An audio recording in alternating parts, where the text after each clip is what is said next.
Dad ಏನಾರ್ಯ ಇವತ್ತು ಇಷ್ಟು ಬೇಗ ಬಂದ್ಬಿಟ್ಟಿದ್ಯಾ? ನೀವ್ ಮಾಡಿದ ಕೆಲಸ ನಿಮ್ಮ ಆತ್ಮ ಸಾಕ್ಷಿಗೆ ಒಪ್ಪುತ್ತಾ ಡ್ಯಾಡ್? ಯಾವ ವಿಷಯದ ಬಗ್ಗೆ ಹೇಳ್ತಿದ್ಯಾ ಆರ್ಯ? ಏನು ಗೊತ್ತಿಲ್ಲದೆ ಇರೋ ತರ ಮಾತಾಡ್ಬೇಡಿ ಡ್ಯಾಡ್. ಆ ಪೊರ್ಕಿನ್ ರಿಲೀಸ್ ಮಾಡುವಂತ ಕಮಿಷನರ್ ಸಾಹೇಬ್ರಿಗೆ ಪ್ರೆಷರ್ ಹಾಕಿದ್ದು ನೀವೇ ತಾನೇ? ಎಸ್ ಹೌದು, ನಾನೇ ಕಮಿಷನರ್ಗೆ ಫೋನ್ ಮಾಡಿದ್ದು. ಒಬ್ಬ ಪೊಲಿಟಿಷಿಯನ್ ಆಗಿದ್ದು ನೀವು ಮಾಡಿದ್ದೀರಾ. ಮಗ ಅನ್ನೋ ಕಾರಣ ಬೇಡ, ಅಟ್ಲೀಸ್ಟ್ ಒಬ್ಬ ಪೊಲೀಸ್ ಆಫೀಸರ್ಗೆ ಡ್ಯೂಟಿ ಮಾಡಕ್ ಬಿಡದೆ ಇಂಟರ್ಫಿಯರ್ ಆಗೋ ತಪ್ಪನ್ನಿಸ್ಲಿಲ್ವ ಡ್ಯಾಡ್ ನಿಮ್ಗೆ? ಖಂಡಿತ ಅನ್ನಿಸ್ಲಿಲ್ಲ. ಒಬ್ಬ ಪೊಲೀಸ್ ಆಫೀಸರ್ ಆಗಿ ಅವನನ್ನು ಅರೆಸ್ಟ್ ಮಾಡಿಸೋದು ಸರಿ ಅಂತ ನಿನಗನ್ಸಿದ್ರೆ, ಒಬ್ಬ ಜನಪ್ರತಿನಿಧಿಯಾಗಿ ಅವನ ಪರವಾಗಿ ಮಾತಾಡಿ ಅವನನ್ನು ಬಿಡುಗಡೆ ಮಾಡಿಸೋದು ಸರಿ ಅಂತ ನನಗನ್ನಿಸ್ತು. ಏನ್ ಮಾತಾಡ್ತಿದ್ದೀರಾ ಡ್ಯಾಡ್? ಹೋಗಿ ಹೋಗಿ ಆ ಪೊರ್ಕಿ ಪರವಾಗಿ ಮಾತಾಡ್ತಿದ್ದೀರಲ್ಲ. ಮಾತಿಗೂ ಅವ್ರನ್ನ ಪೊರ್ಕಿ ಅನ್ಬೇಡ. ಅವ್ರು ನನಗೆ ಅಣ್ಣ ಇದ್ದ ಹಾಗೆ. ಶಟ್! ಯಾವ ಅಣ್ಣನೇ ಅವ್ನು ನಿನ್ಗೆ? ಫ್ರೆಂಡ್ಸ್ ಜೊತೆ ಬೀದಲ್ಲಿ ಕುಡ್ಕೊಂಡು ಕೂತಿರ್ತಾನೆ. ಅಂತವ್ರನ್ನ ಅಣ್ಣ ಅನ್ನಕ್ ನಾಚಿಕೆ ಆಗಲ್ವಾ? ಅವ್ರು ನನ್ನ ಹತ್ರ ಜೆಂಟಲ್ಮ್ಯಾನ್ ತರನೇ ಬಿಹೇವ್ ಮಾಡಿದ್ರು. ನೀನೇ ಅವ್ರ ಹತ್ರ ಬಂದ್ ಜಗಳ ಮಾಡಿದ್ದು. ಅಂದ್ರೆ ಅವತ್ ನಾನ್ ಪೊರ್ಕಿ ತರ ನಡ್ಕೊಂಡೆ ಅಂತಿದ್ಯಾ? ನೀನ್ ನಡ್ಕೊಂಡ್ ರೀತಿನ ಯಾರು ಡೀಸೆನ್ಸಿ ಅನ್ನಲ್ಲ. ನಿನ್ ಬಿಹೇವಿಯರ್ಗೆ ಏನ್ ಹೆಸರು ಕೊಡ್ಬೇಕು ನೀನೇ ಡಿಸೈಡ್ ಮಾಡ್ಕೋ. ಸಾಕ್ಷಿ! ಆರ್ಯ,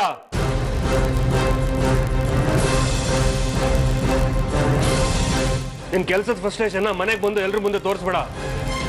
ಸ್ಟ್ರೆಸ್ ಆಗಿದೆ, ಹೋಗಿ ರಿಲ್ಯಾಕ್ಸ್ ಮಾಡು. ನನಗೆ ಫ್ರಸ್ಟ್ರೇಷನ್ ಆಗಿದೆ ಡ್ಯಾಡ್, ಆದ್ರೆ ಅದಕ್ಕೆ ಕಾರಣ ನೀವು.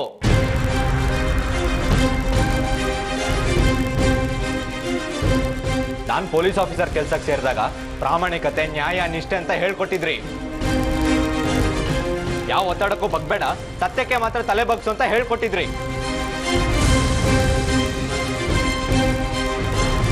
ಆದ್ರೆ ಇವತ್ತು ನೀವೇ ಕಮಿಷನರ್ಗೆ ಫೋನ್ ಮಾಡಿ ಒಬ್ಬ ಲೋಕಲ್ ರೌಡಿಗೆ ಇನ್ಫ್ಲುಯೆನ್ಸ್ ಮಾಡಿದ್ದೀರಾ.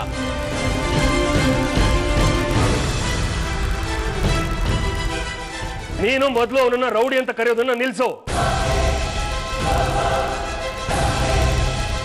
ಯಾವತ್ತೋ ಒಂದ್ ದಿವಸ ರೋಡಲ್ಲಿ ಕುಡಿತಾ ಕೂತಿದ್ದ ಅಂತ ರೌಡಿ ಪಟ್ಟ ಕಟ್ಟೋದು ತಪ್ಪು. ನಾನು ನನ್ನ ಮಗನಿಗೆ ಅವಮಾನ ಮಾಡಬೇಕು ಅಂತನೋ, ಪೊಲೀಸ್ ಆಫೀಸರ್ ಡ್ಯೂಟಿಗೆ ಅಡ್ಡ ಬರಬೇಕು ಅಂತನೋ ಕಮಿಷನರ್ಗೆ ಫೋನ್ ಮಾಡಿಲ್ಲ. ಸಾಕ್ಷಿ ಹೇಳಿದ್ಲು ಅಂತನೂ ಫೋನ್ ಮಾಡಿಲ್ಲ. ಒಬ್ಬ ಜನಪ್ರತಿನಿಧಿಯಾಗಿ ಅಮಾಯಕನಿಗೆ ತೊಂದರೆ ಆಗೋದನ್ನ ತಪ್ಪಿಸಿದ್ದೀನಿ. ನಾನು ನಿನಗೆ ಅವತ್ತೇ ಹೇಳಿದ್ದೆ ಪಕ್ಷಪಾತ ಮಾಡಬಾರ್ದು ಅಂತ. ಆದ್ರೆ ನೀನು ಪೊಲೀಸ್ ಆಫೀಸರ್ ಹುದ್ದೆಯನ್ನು ಮಿಸ್ಯೂಸ್ ಮಾಡಿಕೊಂಡು ಅವ್ರ ಮೇಲೆ ಹಳೆ ದ್ವೇಷ ಸಾಧಿಸ್ತಾ ಇದೆಯಾ. ಅದು ತಪ್ಪು. ಮನೆಯವರ ಮೇಲೆ ಕೋಪ ಮಾಡ್ಕೊಳ್ಳೋದನ್ನ ಬಿಟ್ಟು ಆ ಹುಡುಗನ ಹತ್ರ ಹೋಗಿ ಸಾರಿ ಕೇಳು.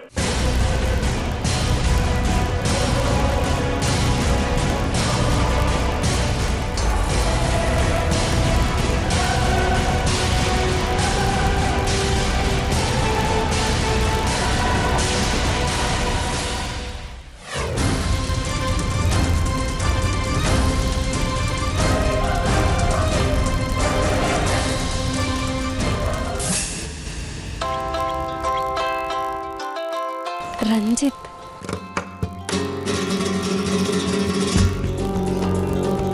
ಹಲೋ. ಹಾಯ್ ಸಾಕ್ಷಿ ಅವರೇ, ಏನು ಬ್ಯುಸಿನಾ? ಹಾ, ಓದ್ಕೋತಾ ಇದ್ದೆ. ಹೇಳಿ.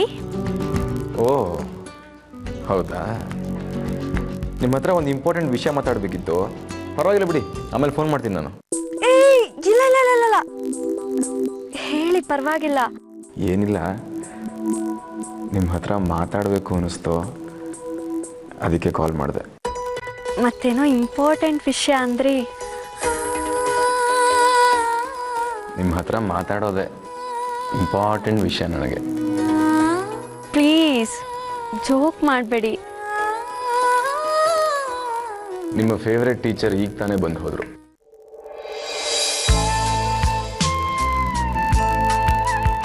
ಅಮ್ಮ ಬಂದಿದ್ರಾ? ಅಮ್ಮನ? ನಿಮ್ಮ ಓಲ್ಡ್ ಟೀಚರ್ ಆರ್ತಿಯವ್ರ ಬಗ್ಗೆ ಹೇಳ್ತಿದ್ದೆ ನಾನು.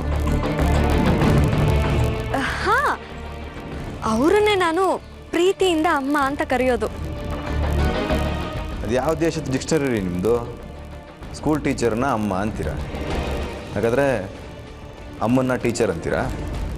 ಹಾ, ನನಗಮ್ಮನೇ ಟೀಚರು, ಟೀಚರೇ ಅಮ್ಮ. ತಾಯಿಯೇ ಮೊದಲ ಗುರು ಅಂತ ಕೇಳಿಲ್ವಾ? ಹಾಗೆ. ಚೆನ್ನಾಗಿದೆ. ಹಾಗಾದರೆ ನಿಮ್ಮ ಡಿಕ್ಷನರಿಲಿ ಮದುವೆ ಆಗೋ ಹುಡುಗನ ಏನಂತ ಕರೀತಾರೆ ಅಂತ ಹೇಳಿಬಿಟ್ರೆ ತುಂಬ ಹೆಲ್ಪ್ ಆಗುತ್ತೆ. ಅದನ್ನ ಟೈಮ್ ಬಂದಾಗ ಹೇಳ್ತೀನಿ. ಈಗ ನಮ್ಮ ಟೀಚರ್ ಅಮ್ಮ ಯಾಕೆ ಬಂದಿದ್ರು ಅಂತ ಹೇಳಿ.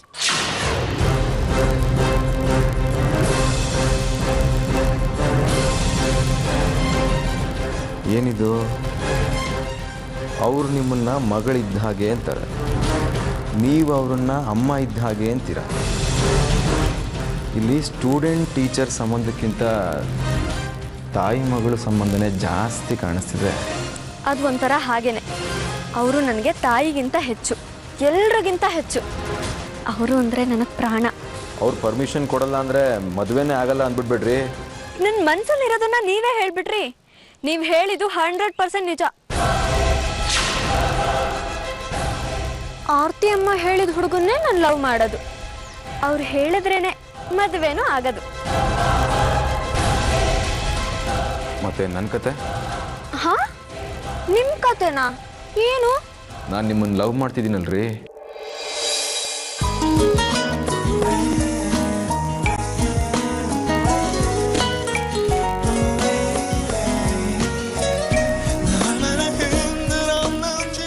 ಇರಿ, ಆರ್ತಿ ಅಮ್ಮನ ಕೇಳ್ಬಿಟ್ಟು ಹೇಳ್ತೀನಿ.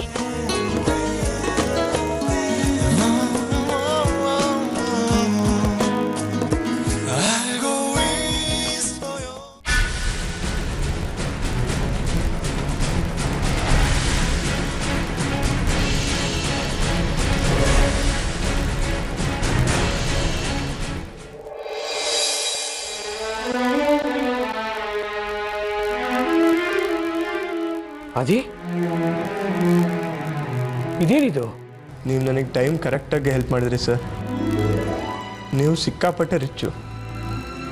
ನಿಮಗೆ ಬೇರೆ ಏನೇ ಕೊಟ್ಟರು ಅದು ಕಮ್ಮಿನೇ. ನಿಮಗೆ ನನ್ನ ಕಡೆಯಿಂದ ಕೊಡೋಕ್ಕಾಗೋದಂದರೆ ಒಂದೇ ಸರ್, ಗೌರವ. ಅದಕ್ಕೆ ಕಾಲಿಗೆ ನಮಸ್ಕಾರ ಮಾಡಿದೆ ಸರ್. ನೀನು ನೋಡೋದಕ್ಕೆ ತುಂಬ ರಫ್, ಆದರೂ ನಿಮ್ಮ ಅಪ್ಪ ಅಮ್ಮ ನಿನಗೆ ತುಂಬ ಒಳ್ಳೆ ಕಲ್ಚರ್ ಕಲಿಸ್ಕೊಟ್ಟಿದ್ದಾರೆ. ಅಪ್ಪ ಏನೂ ಕಲಿಸಿಲ್ಲ ಸರ್, ಎಲ್ಲ ನಮ್ಮ ತಾಯಿನೇ ಹೇಳ್ಕೊಟ್ಟಿರೋದು. ಗುಡ್. ಅವತ್ತು ರಸ್ತೆಯಲ್ಲಿ ಯಾರಿಗೋ ಹೊಡಿತಾ ಇದ್ದೆ, ನಿನಗೆ ಗಡ್ಸಿದೆ ಅಂತ ಕರೆದು ಕೆಲಸ ಕೊಟ್ಟಿರೋದು. ಆದರೆ ನೀನು ಅಂದುಕೊಂಡಕ್ಕಿಂತ ಫಾಸ್ಟ್ ಆಗಿದೆಯಾ? ಪೊಲೀಸ್ ಆಫೀಸರ್ಗೆ ಹೊಡೆಯೋದು ಅಂದರೆ ಸುಮ್ಮನೆ ಅಲ್ಲ, ಎಕ್ಸ್ಟ್ರಾಡಿನರಿ ಕಣೋ ನೀನು. ಒಳ್ಳೆ ಮಾತಾಡಿದ್ರೆ ಈ ಆದಿ ಹಸುವಿನ ಥರ ಇರ್ತಾನೆ ಸರ್. ಅದೇ ಮೇಲೇನಾದ್ರೂ ಬೀಳಕ್ಕೆ ಬಂದರೆ ಹುಲಿನೂ ಕೇರ್ ಮಾಡಲ್ಲ.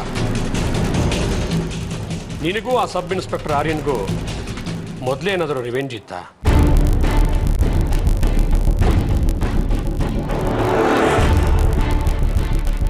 ತಪ್ಪು ತಿಳ್ಕೊಬೇಡ, ಸುಮ್ಮನೆ ಕೇಳಿದೆ. ಯಾಕೆಂದರೆ ಯಾರು ಅಷ್ಟು ಸುಲಭವಾಗಿ ಪೊಲೀಸ್ ಆಫೀಸರ್ ಮೇಲೆ ಕೈ ಎತ್ತಲ್ಲ. ಅದೆಲ್ಲ ಏನೂ ಇಲ್ಲ ಸರ್, ಅವ್ನು ತಪ್ಪಾಗಿ ಮಾತಾಡ್ನಲ್ಲ, ಅದಕ್ಕೆ ಹೊಡೆದೆ. ಅದಿ, ನನ್ನ ಹತ್ರ ಕೆಲಸಕ್ಕಿರೋರು ಏನಾದರೂ ಅಡ್ವೆಂಚರ್ ಮಾಡಿದರೆ ಅವರಿಗೆ ಏನಾದರೂ ಗಿಫ್ಟ್ ಕೊಡೋದು ನನ್ನ ಅಭ್ಯಾಸ. ನಿನಗೆ ಬರೋ ತಿಂಗಳಿಂದ 10,000 ರೂಪಾಯಿ ಸಂಬಳ ಜಾಸ್ತಿ ಮಾಡಿದ್ದೀನಿ.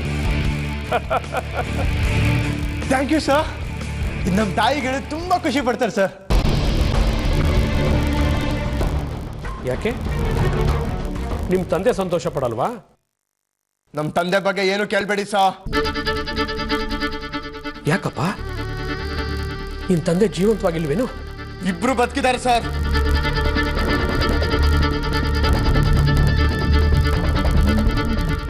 ನಿನಗೆ ಇಬ್ಬಿಬ್ರು ತಂದೆನಾ? ಅಂದರೆ ನಮ್ಮ ತಂದೆ ತಾಯಿ ಇಬ್ರು ಇದ್ದಾರೆ ಅಂತ ಸರ್. ಆದರೆ ತಂದೆ ವಿಷಯ ಮಾತಾಡಿದರೆ ಯಾಕೆ ಅಷ್ಟೊಂದು ಕೋಪ ಮಾಡ್ಕೋತೀಯ? ನಮ್ಮ ತಂದೆ ನಮ್ಮ ಜೊತೆ ಇಲ್ಲ ಸರ್. ನಾ ಸಣ್ಣವರಿರುವಾಗ ನನ್ನೂ ನಮ್ಮಮ್ಮನೂ ಆಚೆ ಹಾಕ್ಬಿಟ್ಟ. ಅದಕ್ಕೆ ಸರ್, ತಂದೆ ಅಂತ ಹೆಸರು ಕೇಳಿದ್ರೆ ನಂಗೆ ಮೈಯೆಲ್ಲ ಉರಿಯುತ್ತೆ ಸರ್. ನಿನಗೆ ತಂದೆ ಇಲ್ಲ ಅಂತ ಬೇಜಾರು ಮಾಡ್ಕೋಬೇಡ. ನನ್ನೇ ನಿನ್ನ ತಂದೆ ಅಂದ್ಕೋ.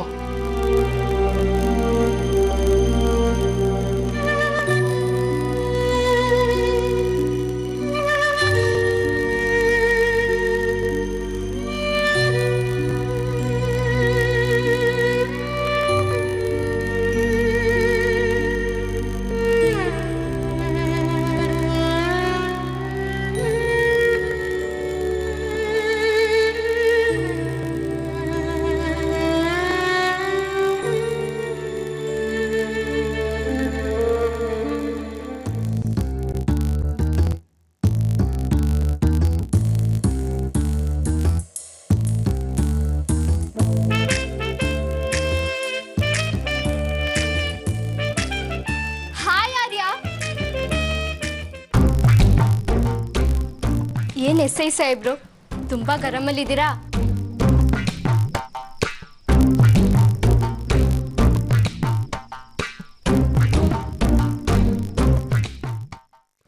ಸರ್, ಆರ್ಯ ಕೂತ್ಕೊಳ್ಳಿ.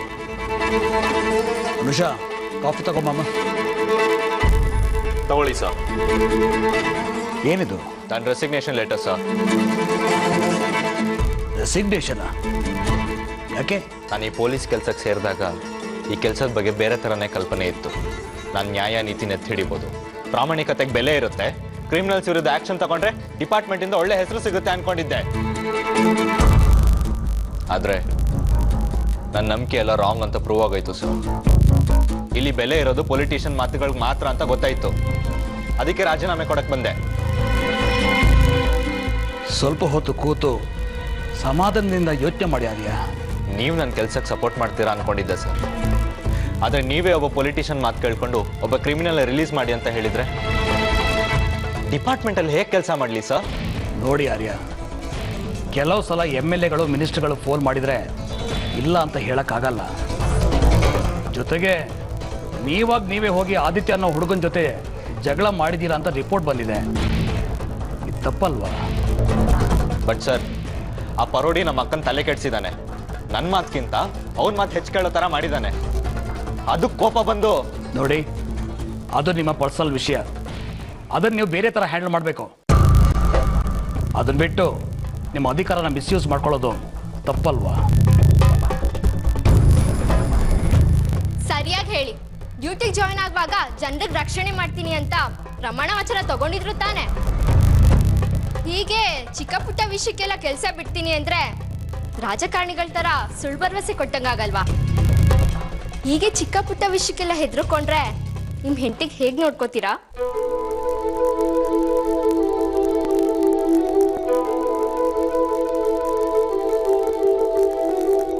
ಕೇಳಿಸ್ಕೊಂಡಿ ಆರ್ಯ? ಇಷ್ಟ್ರ ಮೇಲೂ ರಾಜೀನಾಮೆ ಕೊಡ್ತೀನಿ ಅಂದ್ರೆ ನಾನಿನ್ನ ತಡೆಯಲ್ಲ.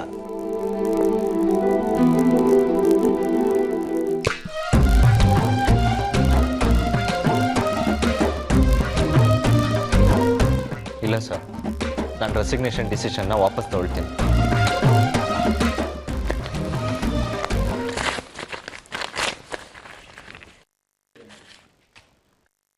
ಅನುಷಾ, ಕಾಫಿ ಕೊಡಮ್ಮ. ಥ್ಯಾಂಕ್ಸ್.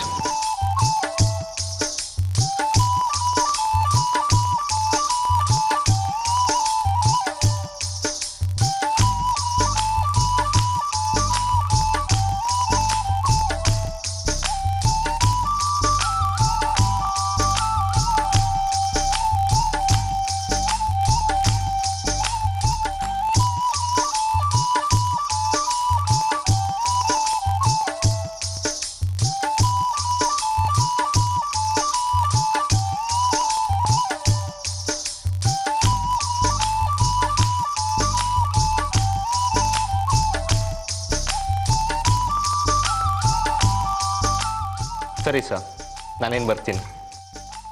ಓಕೆ. ನೋಡಿ, ಇನ್ನು ಮುಂದೆ ಇಂಥ ಚಿಕ್ಕ ಚಿಕ್ಕ ವಿಷಯಕ್ಕೆ ಇಷ್ಟೊಂದು ಎಕ್ಸೈಟ್ ಆಗಬೇಡಿ. ಹೋಗಿ ಬನ್ನಿ. ನಿಮ್ಮ ಎಲ್ಲ ಕೆಲಸಕ್ಕೆ ನನ್ನ ಸಪೋರ್ಟ್ ಇದ್ದೇ ಇರುತ್ತೆ. ಆದರೆ ನಿಮ್ಮ ಕಡೆ ಯಾವುದೇ ತಪ್ಪಿರಬಾರ್ದು. Got it? Yes sir.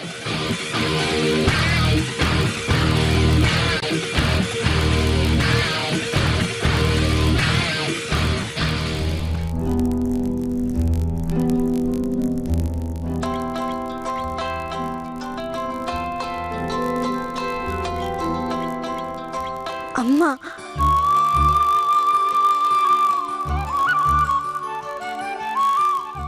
Hello, ಹೇಳಿ. ಹಲೋ, ಸಾಕ್ಷಿನಾ? ಹೌದು, ನೀವ್ಯಾರು? ನಾನು ಸ್ಮಾರ್ಟ್ ಸ್ಕೂಲ್ನಲ್ಲಿ ಟೀಚರು, ಆರ್ತಿ ಅಂತ. ಓ, ನಾನು ಅದೇ ಸ್ಕೂಲಲ್ಲಿ ಓದಿದ್ದು. ನನ್ನಿಂದ ಏನಾಗಬೇಕಾಗಿತ್ತು ಮೇಡಮ್? ಮೊನ್ನೆ ನೀವು ಮನೆಗೆ ಬಂದು ಜನಗಣತಿನ ಬರ್ಕೊಂಡು ಹೋಗಿದ್ದು ನೀವೇ ತಾನೆ? ಹೌದು ನಾನೇ. ಏನಾಗಬೇಕಾಗಿತ್ತು?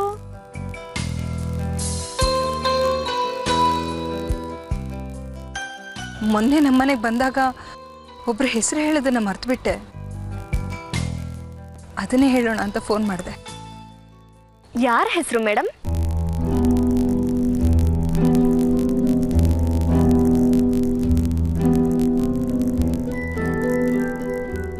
ಸಾಕ್ಷಿ.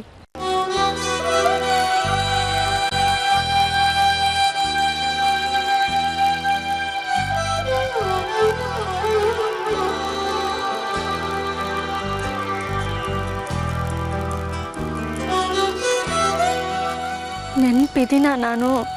ತಾಯಿ ಮಗಳನ್ನ ಮರೆಯೋದಕ್ಕೆ ಸಾಧ್ಯನೇನೆ?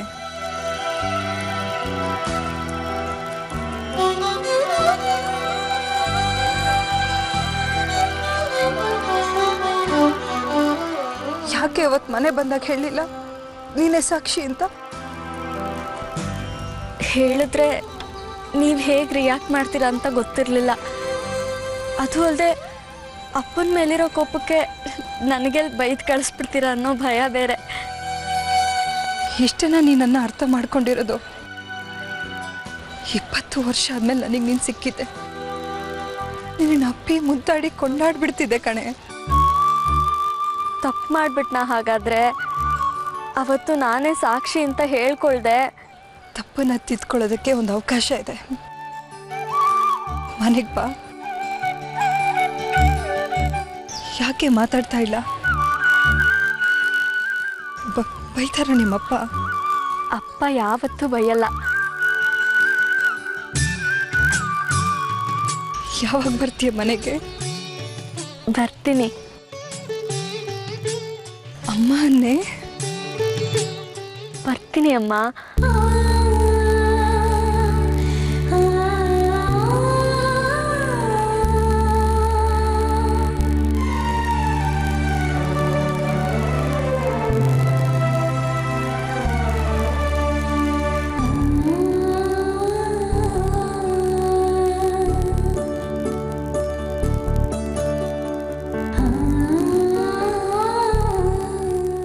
ಆರ್ಯ ನನ್ನ ನೆನ್ಪು ಮಾಡ್ಕೊಳ್ತಾನ?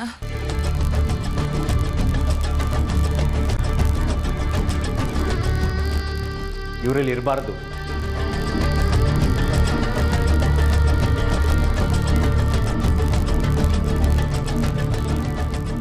ತುಂಬ ನೆನಪಿಸ್ಕೋತಾನೆ.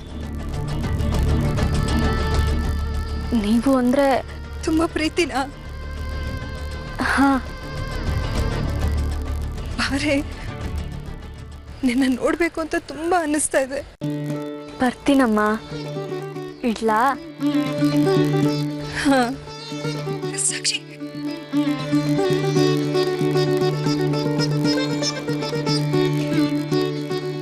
ಇವ್ರು ಹೇಗಿದ್ದಾರೆ?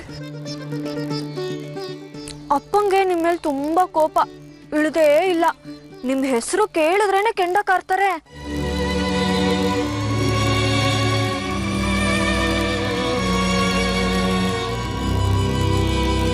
ಕಣ್ ತುಂಬ್ತಾ?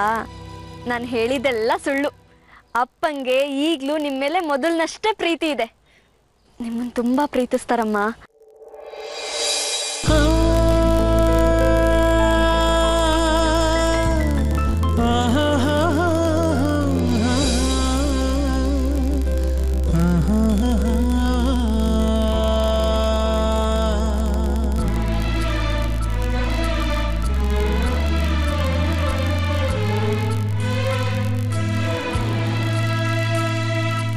ಅಲೆಗಳ ಮಾತನು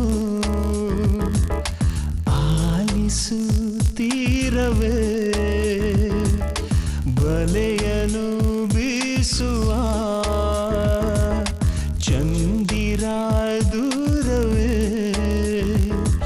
ಏಕಾಂತದ ಈ ಮೌನಕ್ಕೆ ತಂಗಾಳಿಯ ಜೊತೆ.